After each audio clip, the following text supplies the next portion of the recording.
Земјоделците да ги заштитат посевите од пролетните мразеви. Временските услови се погодни за земјоделски активности, но и за заштита на површините од можни мразеви. Според земјоделците, потребно е да се превземат одредени мерки за намалување на штетите, особено во ноќните часови кога температурите се уште можат да паднат под нулата.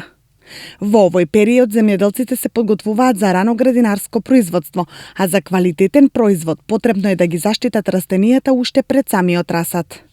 Нашиот земјоделски производител поготово одгледуваш на рано градинарски култури во текот на расно производството еднаш до два пати да изврши соодветна заштита во зависност од начинот на производството. Веќе рековме, бидејќи во последен тренд е нашиот земјоделски производител, мислам дека неминовно е прво да стапи во интегрален начин на производство, а потоа, бидејќи европскиот пазар и поголемиот пазар го бара органскиот начин на производство, лека по лека мора да се адаптира на органски начин на производство, што значи дека третираните култури за време на расодо производство неминовно е еднаш после 15 дена по поникнувањето да се изврши третирање кај интегралниот начин на производство со препарати кои што се дозволени на зелената листа на употреба, додека кај органскиот начин на производство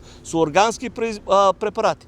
Сувото време овозможи кроење на лозата и овошките, а дневните температури кои се движат околу 15 степени овозможуваат постепен и навреме развој на вегетацијата. Пред самиот расад земјоделците треба да направат и контрола на почвата, со цел да го задржат квалитетот на растенијата за наредната година.